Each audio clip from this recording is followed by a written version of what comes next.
very much for joining us today on the program Healthy Living. I'm Adisuwa Osa Uwage. It is no longer news that cholera is ravaging some states in Nigeria and some other part of the world. I'm just trying to, wonder if it's a third world country thing. Why is it that we have reoccurrence of this problem in some countries, mostly African countries? Is it that we are lacking in some amenities? Whatever happens to pipeline water, because we know that year in, year out, particularly when it's election period, you see politicians coming out to say that, oh, we'll give you pipeline water, we'll give you potable water, we'll make sure that the healthcare system is like, if not 100%, at least 98%. We'll make sure that cottage hospitals are everywhere. We'll also create, primary healthcare centers here and there. But at the end of the day, you discover that most of these do not really come to be. If at all you find potable water in one local government, it may not be so in other local government areas of a particular place. Could it be that because we do not have good water and other things that is responsible for the reoccurrence of these pandemics, so to speak, because cholera is nothing to joke with. From what we've heard, quite a number of persons have died. Over 100 plus have died in some areas, particularly in the northern part of Nigeria. But today we want to look at cholera, how to manage, how to prevent, and of course, how to make sure that we don't even get it. Prevention is even better than trying to cure cholera. So joining me today to discuss this is the health coordinator of the Nigerian Red Cross Edo State Chapter, Efe Iyamu Iyabo. It's nice to have you join us on the program. Thank you very much. I got that right. Okay, so now let's look at cholera. It's everywhere now. And despite the fact that we don't have it in Edo State here where we're domiciled, we do not want it to come near us, okay? So we're trying to look at preventive measures as well. But let's start with what cholera is. Good afternoon, everyone. Just like she has introduced me, I'm the health coordinator of the Nigerian Red Cross Society Edo State branch. And the topic we are discussing this afternoon is cholera. Yeah. And just like you rightly said, that there's an outbreak of cholera in some parts of the country, especially the northern part of Nigeria. Yes, there's an adage which says prevention is always there, better than cure. So we want to also enlighten our people there what cholera is. Cholera is a bacterial infection disease, that is contracted through contaminated food and water. That's just, yes. So what are the signs and symptoms? The signs and symptoms of cholera, we have diarrhea, that is passing of watery stool, rice stool, it looks like, water that is used in washing rice, then vomiting. You see the person became dehydrated, then because of the loss of fluid, then you see the person's skin, becomes thickening and something, and the person might even, as a result of loss of fluid, become going into shock and can even go into unconsciousness and can even also lead to death if not properly treated on time. Okay, so now we have an outbreak. A lot of persons don't even understand what this outbreak means. When we talk about outbreak, is it like a pandemic? When we say outbreak, that is like a pandemic, just like we have an outbreak of COVID-19 recently. So the same thing.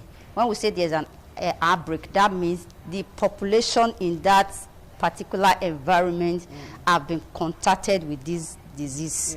So that means many of these people have contacted this disease. That means there's an outbreak in that environment. Okay, while we were talking, you did mention that contaminated food and of course contaminated water is the culprit when it comes to cholera. Please explain further. How do we get the food contaminated and water? Okay. Putting into consideration that in most places, particularly in the rural areas, there is nothing that looks like potable water. Thank you very much. You know, when we talked about contaminated water or contaminated food, when the water that is being used in that particular environment is not clean and is not safe for people to drink or for people to use in cooking their food, that means this water is contaminated by this bacteria called Vibrio cholera A. So this person can come down with cholera. And that is why it's also advisable to drink good and safe water and clean water. And because we don't also have this clean water in our environment, then we also advise our people to ensure that whatsoever water that is made available in their environment, they can boil it, you know, they can put how many people have time to boil water? That's another thing. But a lot of persons don't have that time. They don't have the time. Then they can also use chemicals like chlorine, you know, to make the water safe. Is it available, this chlorine, particularly, at least in the cities, you can get sachet water. We're not even too sure how clean those sachet waters are, even the so-called bottled water. We're not sure of how clean this water are, because we have seen factories on social media, on television, where you have particles in their machines. The filters water. We have seen roaches, we have seen geckos, we have seen quite a number of, you know, the social media is doing quite a number of things for us. We have seen some of these factories, boys will go there and then, you know, try to intervene to make sure that things are done properly. So how, apart from this, okay, you talked about chemicals. Apart from boiling, use chemical. How readily available are these chemicals to those in the rural areas? Those in the rural areas, they are not readily available. They will also advise boiling is also the best, and they can also filter their waters. Filter them from, you know, removing these bacteria from their waters. Okay. That is another thing they can do that is readily available at the community. If the chemicals are not readily available, and if they cannot also boil their water, they can also filter this water. Is it not possible to treat, you know, like in most areas where they have well? Yes. You know, some areas where they have well, they usually pour some liquid into the well. Yeah. But those that fetch water from rivers, from streams and all of that, that do not have these chemicals, that do not have the time to boil this water, what else can they do? Another thing they can do for those that does not have these chemicals available. Alum or whatever. Yes, inside water. Yes, alum is also. How safe is that? Alum is also safe, because in the olden days, even when all these chemicals were not being made available, yes, our forefathers, they make use of this alum, and when they use the alum, they allow the water to settle down for some time before they use the water. Then another thing we also advise them, especially in the community, is to try as much as possible not to dust refuse or poo inside their source of water, because all these things can contaminate the water. If they can also adhere to all these instructions, they can also get safe water. That brings me to the issue of toilets. Toilets, yes. Because recently we had a couple of persons come on air to say that, okay, they are officers to, you know, checkmate those who defecate in open places and all of that. But where are the toilets? People can't go to the bushes anymore. No. For security reasons and for other reasons. All they do is, you know, go close to the stream and do their thing with the hope that you know, since the water runs, it will like wash the poo away and all of that. You know, there are no toilets. We don't have such facilities in a lot of places, even in the cities, so to speak. If you drive from here, okay, we're in Uluku now, you drive from here to Ring Road, I think you would only get one or two private run public toilets. That would be one at Osilu, if it's still there. There used to be one at 5 Junction, which is no more there. And I know there used to be one around Ring Road somewhere, but that is no more there now. Okay, what's your take on this? We are promulgating laws, but we don't have facilities on ground to make sure that people do not go contrary to that law. What I'm still going to advise is that every one of us, we have a role to play.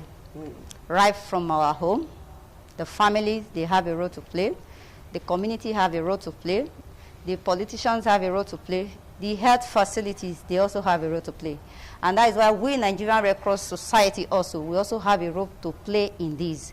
At least I will also plead with the government, at least they should make these public toilets, functioning. At least I went to Selu Market the other day, and I was pressed. I was looking for where to, to ease myself. But thank God, there was one in there. There is one in Uselu at Uselu Market that you have to pay, opposite side. Yes, so you have to pay, and so how many people also have the money to pay for them to be able to use the convenience? So that is another question.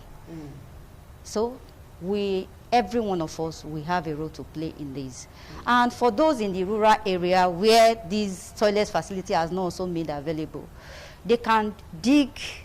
There is this pit toilet. They can dig a pit toilet. They can dig a hole as far as 6 meters, 6 feet. They ensure they cover it properly. They make use of it. At least this will also, just help us a lot.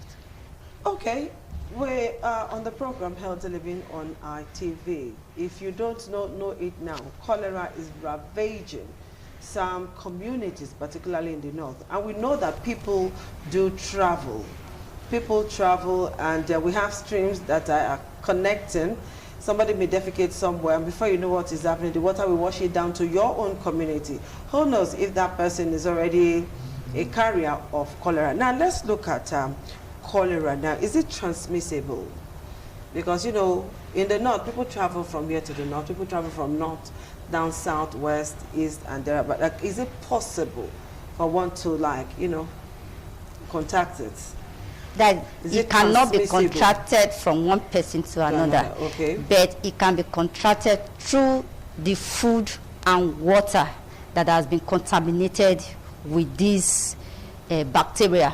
That if somebody that has this cholera come to Edo State and he already harbored that organism, and he passes through in a poor environment or any food, that does to come in contact with. For example, if it passes through in an open area and a fly perches on that poo and, carry that bacteria and perch on food, like all these vendors, food vendors that open their food, and, that flies not, deposit that bacteria on that food.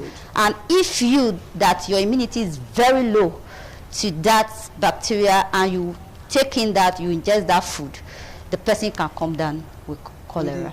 Yes. And that's a huge problem, because if you go to that ring road axis, particularly the Lagos Street area in Edo here, you find loads and loads of food vendors. You can find up to 10, 20, 30 sometimes, with their wheelbarrow of food and everything. Nobody's asking you not to make money or to sell food.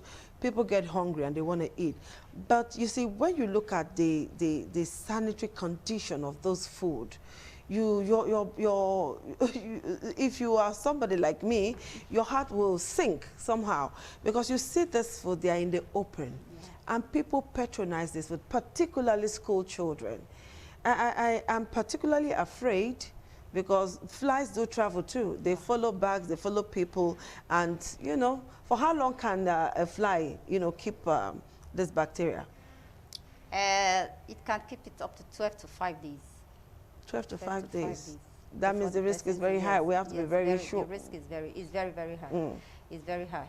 So that's why I'm also advising the people to take precautive measures in order to prevent this cholera.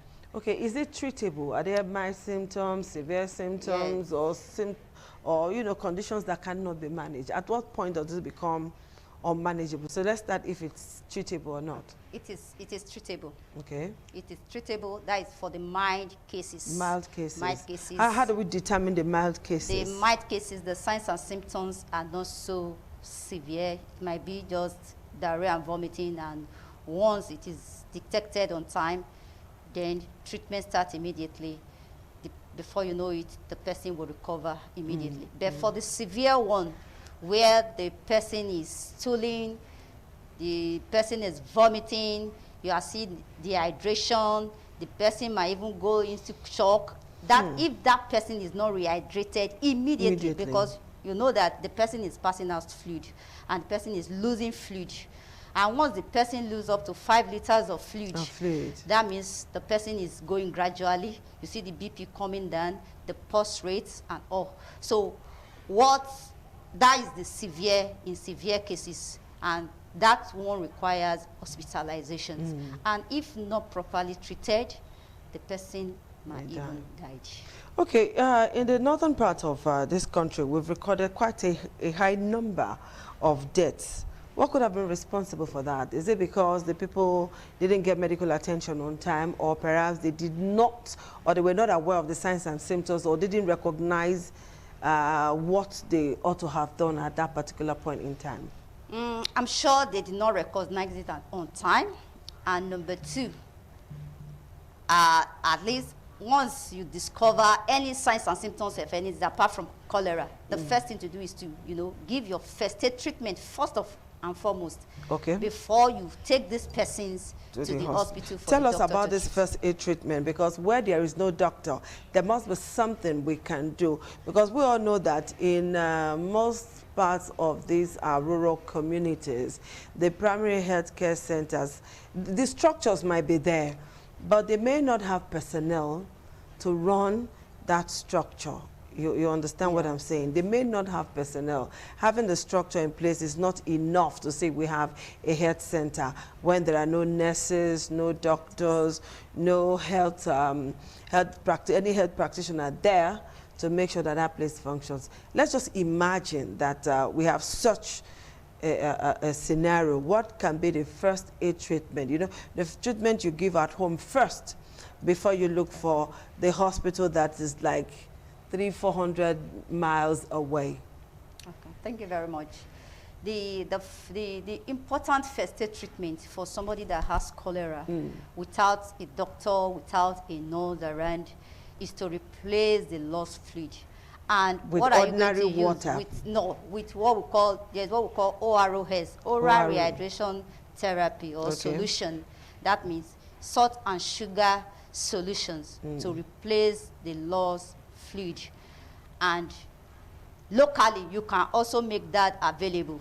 If there are no pharmacies around for you where you can get the already prepared one, then you can take your sugar, 5 cubes of sugar with 1 level teaspoon of salt, mix it together with 1 liter of water. You can also explain even to people in the community, in the rural area. Who does all that explanation in the community? That is why we have, in every community, we have crossers around, we have first aiders around. We train, like the Nigerian Red Cross Society at those state branches, we have all our divisions in all 18 local government area of Edo States, and we also have detachment and school units around where we also train these younger ones about first aids.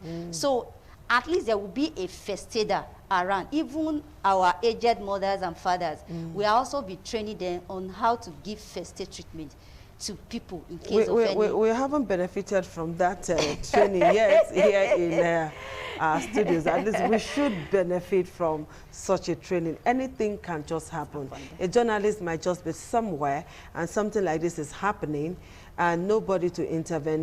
The journalist would, of course, fill in the gap, So I'm going to put you to tax on that so that you come and train us. So in the event of all of this, that first aid is important. Very, very, very. What if there are no sugar or, salt can readily be available. What if there are no sugar? Can only salt do it? Because only salt can also do it. Only salt can also do it. The most important thing is to replace the fluid. Water can even do it before the person gets a medical attention. Okay, is it every stooling that looks like what you described that is cholera? Rice stool. It must have that that color. Yes, it must have that color. Rice stool, watery stool. But there are some persons, like a friend of mine called me to say that, she's been stooling since last night, and she's in a terrible state. I couldn't help. I'm not a medical doctor, but we could prescribe some leaves that we know, maybe scent leaf, bitter leaves and all of that. Do those really work? We're looking at where there is no doctor Where now. there Is no it doctor. possible for you to use, you know, that normal scent leaf? I don't know the scent botanical leaf, name yes, now. I'm yes. going to look for that. But everybody knows it as scent leaf. It's different from mint leaf, yeah? So that's scent leaf and bitter leaves. Can those not work where there is no doctor? Medically, we don't advise people To do that? to do that. Okay. Medically, we don't advise them, but people believe, many people, especially people in the rural area and the community, they believe that, yes, native drugs work for them, but we don't advise that. And as a crosser, as a first aider, we don't also advocate that for anybody. But, okay, apart from medicine, does it work? I don't know whether it works, okay. because I've not used it before. You scientists are very funny. I haven't used it before, so I wouldn't know whether it works you or not. You scientists are very funny, but those who practice alternative medicine will tell you that it works and it works well. At least I have, there is this mechanic that come around. The moment he steps into my compound, the first thing is going after the scent leaves and the bitter leaves, you know, squeezing them together. And then one day I said, what's the use of this? We use it to cook and all of that. Say, if you have problem with your stomach, just use this scent leaf and bitter leaves and you'll be fine. Okay, now that is that. Let us look at, apart from the fact that the person's stools look like water you use to wash your rice, that whitish thing, and the person you know, loses water, vomiting and all of that. Is there any other way that it can be diagnosed? Because some persons do vomit, some persons do stool like 2, 3, 4 days continuously. And is there any other method used in diagnosing cholera from other kind of normal stomach upset? Yes, there are other ways. And the other way for diagnosing cholera is through laboratory investigation, where a stool of the person is being taken to lab to test. Meanwhile, even before the result comes out, treatments must commence. Treatments must commence immediately, without waiting for the results. Must commence, because cholera is dangerous to life. Now let's look at children who are very vulnerable, because we know that children go to school, they could pick up anything. And there are some parents, even as we speak today, that do not pack a lunch box for their children. They still give them money to say, buy this, buy that on the road, particularly those who are in secondary school and all of that. You see them buying, there are some things they buy on the street and you begin to wonder, is this child going to eat this and leave, or eat this and fall sick? You know, we see a lot of that. And some parents still do that. How can we save these children when they have cholera? What should we look out for in the children? Is it the same symptoms as that of the adults? Or is there something different from that of the children because of their vulnerability? No, ordinarily for children, we health educate mothers a lot on daily basis. We health educate mothers, you know, on how to prevent, you know, diarrhea and vomiting, especially in children, because children are vulnerable to diarrhea. And once children have diarrhea and vomiting, you know, the first thing is loss of strength. You see their eyes, you know, going inwards. Can it kill a child? Sucking eyes. Yes, it kills a child easily. At times you see some of them, the anterior frontal end will go in depressed. So these are the signs and symptoms. That is why even for children, diarrhea and vomiting kills children faster, even more than any other thing. So we advise mother to take all the precautive measures that once you see your child start vomiting and stooling, don't wait for a second. Rush that child. Take that child to the hospital. Even as you are coming along to the hospital, let your ORS be with you. Be giving that child ORS while you are coming down to the hospital, because it's very dangerous. It's a life-threatening disease. You know, I've seen instances where a child will be having diarrhea, vomiting and all of that, and the next thing you hear the parents say, go look for akamu water. No, I've heard it. You know, go look for akamu water or go and look for gari water, that kind of a thing. And then you administer that to a child who is almost dying. Please, can you speak to that parent right now? Let's minister into the life of that parent health-wise. Please, mothers, I want to advise you this afternoon that whenever your child is stooling and vomiting, it's not advisable to give that child akamu water or gari water. That's water from pap. From pap, water from pap, water from gari.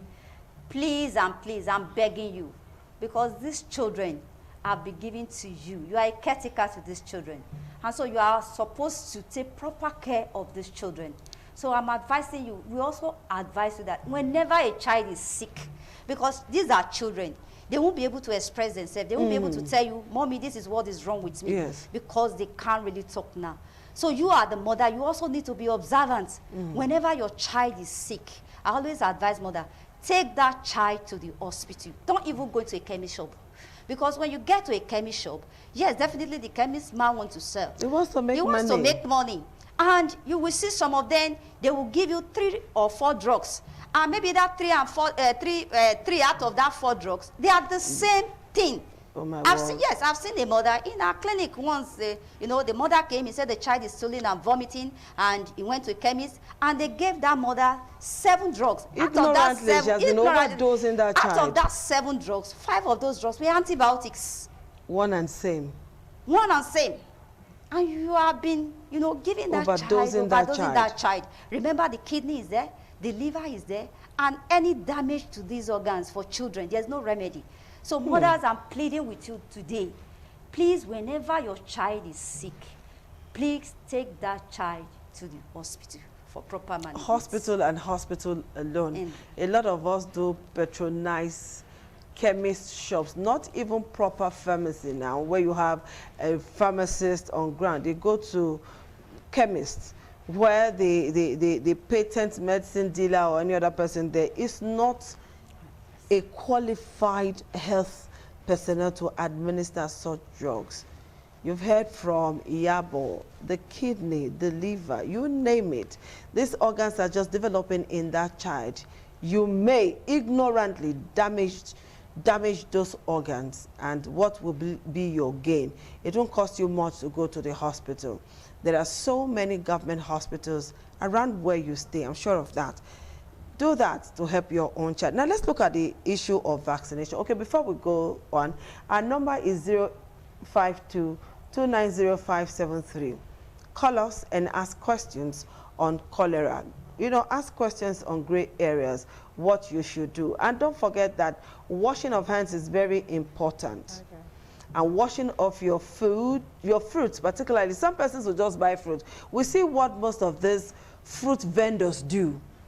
They, you know, like this one that went viral, the guy was selling garden egg or something, and somehow he poured some of them away. And he went to a gutter where you have stagnant and dirty water and was washing the sand off the fruit there. Thanks to that person who captured that, that scene and then sent it on social media for everybody to see. Now, we want to look at, before we go to vaccines anyway, let me ask you this question. What can we use to wash our fruits?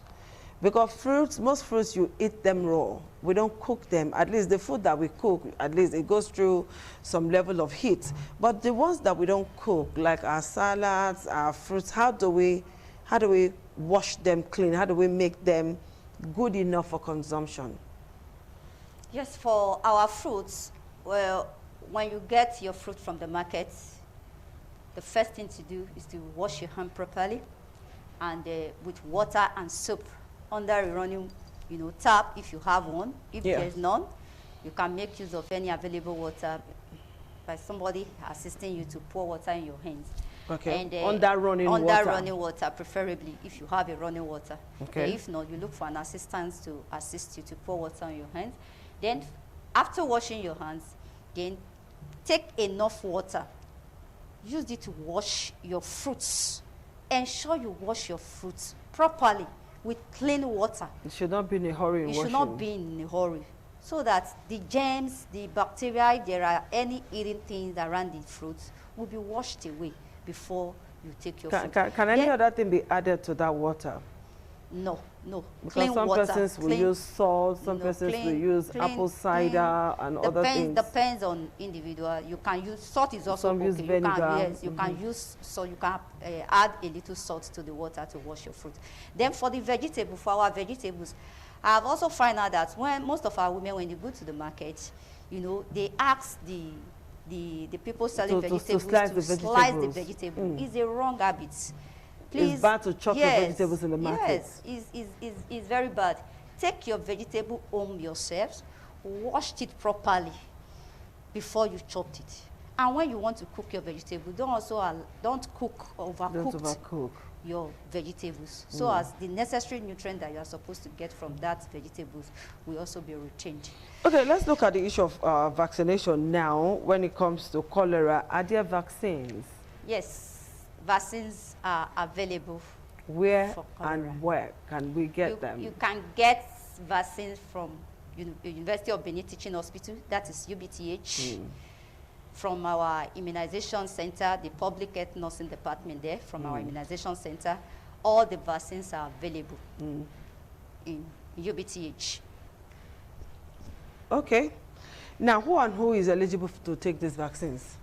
Does he have age limit? Yes. Okay, before then, 052290573 is the number. Do call us so that you ask your own questions, okay? Okay. Okay. Those that are eligible for these vaccines are from 1 year old and above are eligible to take these vaccines. Okay, no, go ahead. From 1 year and above are eligible to take these vaccines. So 1 year old and above are eligible to take the vaccine. Now, are there side effects? Because you know that some vaccines, some people will say there's this side effect. Are there side effects? If there are, what are they? For these cholera vaccines, there are no side effects at all. No side effects. It is taken orally. Okay. So there are no side effects for the cholera vaccines. No side effects. All right, and our phone number is 052290573. Give us a call. Let's know your mind on this cholera issue. Now, after being vaccinated, what should the after being vaccinated, how many days does it take to establish protection against cholera? After vaccination, how many days does it take to establish protection against cholera? And is it two questions now, and then after that, is it possible for the person to come down again with cholera? Thank you very much. For the vaccinations, the vaccines are they come in 2 doses. Okay. That means the person will take the first dose. Okay. After the first dose, we give 2 weeks. Okay, 2 weeks in between. 14 days. Yes, 14 days for the second dose. Okay. And once you've taken the second dose, that means the person is protected for life. For life? Yes. And it's not possible for the person to come down again with cholera? The person still have to continue to practice precautive measures. Okay. Because there are other diseases apart from cholera that if you don't practice proper hand washing hygiene, you know, good food and all those stuff, you can also still come down. But for cholera, after vaccination, is it possible for the person to come down with cholera again? No, after vaccination, it's not possible for the person to come down. The person is protected for life. Protected for life. Okay, hello caller. The number is 052290573. Hello? Hello, please turn down the audio level on your TV set. Good afternoon. Tell us your name and ask your question. Okay, Evelyn, welcome to the show. Go ahead with your question. Yes. And a person take this color in your body. Where can somebody do what? I said if you want to take the injection or the vaccine, which particular place in your body can somebody be giving? Okay, the particular place on the body where the vaccine can be given. Okay, it be like say you dey fear injection. Okay. So what particular place For of the the body? cholera vaccine, is through the mouth. The mouth. Through the mouth. Okay. It comes in liquid. Okay. So through the mouth. You just it's oral. in the Yes. mouth. Okay. Yes. It's not injectable at all. Okay. If you are afraid of injection. Okay. Thank you very much. All right. So you got that 0522905573. That number is on your screen. So go ahead and call us. Okay. So you did. Hello, caller. Hello. Can you reduce the audio level on your television set, please? Hello. Hello. Okay, we missed that call. When you're calling, please try your best possible to reduce the audio level on your TV set. Hello, caller. Good afternoon. Hello, good afternoon. Thank you. What's your name, please? My name is Dinos. Okay, go ahead with your question. Okay, my question is it good for a child that is having diarrhea to be taking flagyl? Please ask that question again. Okay, is it good for a child that is having diarrhea to be taking flagyl? If it's good for a child with diarrhea to take flagyl. Madam, are you a doctor or a nurse? Ma? Are you a doctor or a nurse? No. Who are you? Did you prescribe that by yourself? No, I'm just asking a question. Okay, please. Okay. I've never done it before, but I have seen a mother that done that. That did that? That's quite Ma? pathetic. Okay, just listen to what our health officer will say. Thank you very much for calling and for that question. It's not advisable to give antibiotics that is not being prescribed by the medical doctor to your child. Just like I've rightly said, that there are a lot of things that can lead to diarrhea, not only cholera now. So when a child is stooling, if it's not infected, you don't need any antibiotics. So that is why it's always advisable when your child is stooling, take the child to the nearest hospital or health center close to you. Please don't give your child flagyl yourself. Thank you. Okay. Madam, you've heard that too. Self-medication is dangerous, particularly when it comes to children. Remember that their organs are still developing. You may just cut short that child's life without meaning to. It happens, okay? So it will not cost you anything to go to the hospital apart from your transportation that you will pay if you don't have a car, or the drugs that you will buy in the hospital. Hello? Hello, good afternoon. Hello? Caller, hello? All right, 0522905573 is the number. Call us and let us know the question you want to ask about cholera. It is ravaging some communities.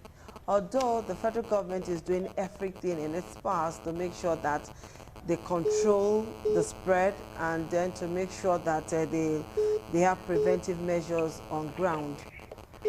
Some other persons have died. It hasn't come to our state, and we're praying it doesn't come, and it has not gone to some other states. But what are the preventive measures put on ground to make sure that if it eventually comes, how do we tackle it? That's a question for you. Okay, let's pick this call first. Hello? Hello? Okay, please go ahead. The preventive measures, one, personal and environmental hygiene, which is the key. Okay, hold on, please. I'll pause you. Hello, caller. Good afternoon. Please tell us your name and ask a question. My name is Future. Okay, go ahead with your question. She said, make sure that you stop the vegetable in the market. I cannot hear you. Can you hear me now? Okay, go ahead. She said that she should not shop a vegetable at the market. But it's not everybody that know how to shop a vegetable now. You will learn, oh brother. You've got to learn, because we're trying to prevent you from coming down with one ailment or the other. take your vegetables home, because if you slice or chop your vegetables in the market, at least that will know. You know, you would have reduced the nutrients in that vegetable, because you go home, you go and wash, and you wash off all the green nutrients. The thing that would have given you something would have been gone. So what you do, just take it home, wash it properly, and then slice. Whether you chop it big or small, because some persons will say, oh, I want it sliced or chopped thinly. Whether you chop it or slice it, whichever you want to use, thinly or big, as you call it, it is still the same nutrients that you will get. So why don't you take it home and do it yourself, DIY it, okay? So please try and do that. And most times the vegetables they will chop for you in the market are, because you go to the supermarket, you see the ones that they have already chopped. They are vegetables that are withered, that are getting rotten. That's what you will get, okay? So do it yourself. All right, back to the question I asked, the preventive measures we have on ground already. Are we ready to tackle cholera if eventually it gets here? At least with this program today, I'm sure we are ready. At least this is the first step by enlightening our people about cholera and the preventive measures. And for those that are hearing all this afternoon, and I think they've learned a lot from this. And another preventive measure, just like we rightly said, that we should drink, clean water that is clean and safe. Then use clean water to cook your food, to prepare your food. Then wash your hands often with soap and water. Thank God we are all used to this now. Yes. Washing of hands. Some of us, not everybody. Some of us. We are all used to. Because the buckets are fast disappearing from public places. Yes. This hand washing water and basin, they are fast disappearing from public places. I also advise at least making use of a hand sanitizer. Hand sanitizers. Yes. Go anywhere you are going to.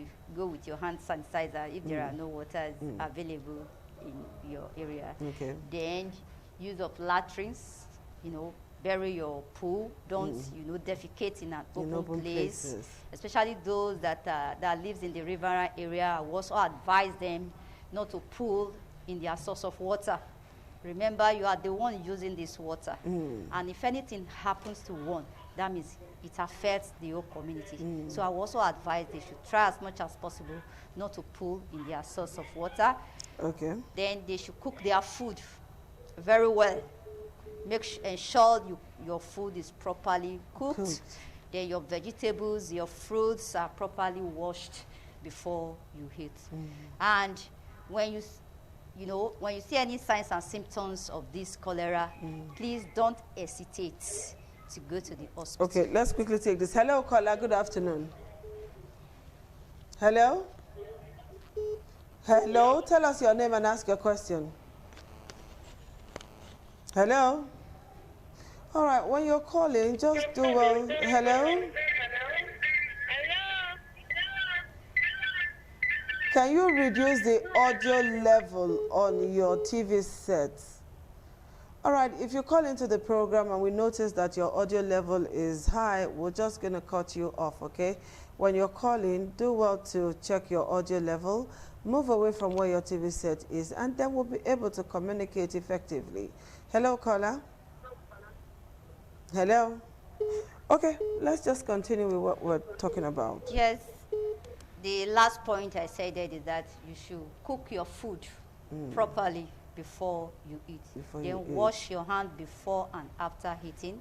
Wash your hands before and after using the toilets. Let's teach our children, especially the younger ones, let's ensure we teach them these precautive measures so that if you are not there as a mother, the child knows what to do, because children are more vulnerable to this disease. Okay, just before we let you go, we talked about the vaccines, that the vaccines do not have side effects, that children between one year and above can actually take these vaccines. And you've also told us that this vaccines is through the mouth, is oral. Hello? Hello? All right, and all of that. Now, this question I want to ask about this vaccine is this. Is it readily available in our hospitals and health centers? That's one. If yes, is it free? If no, how affordable is it? Is it something that a common man can get? Because once you put money on anything, the common man is already afraid. Please keep your children in check. This is not a child's program, okay? I wonder those parents that live there. This is part of the things we are talking about. Teach your child the way he should grow, and when he is old enough, he will not depart from it, okay? So don't put your children on the phone. What we're doing here is serious business. We're not joking, all right? Okay, so these vaccines, how readily available are the vaccines? How affordable? And of course, how can it go round? I close my iPad now. That is a very good question. For the vaccines, the vaccine is available in UBTA, just like I rightly said, and it's also available in some government hospitals around. Is it affordable? Is it free? It's available in some government hospitals. What about the primary health care center?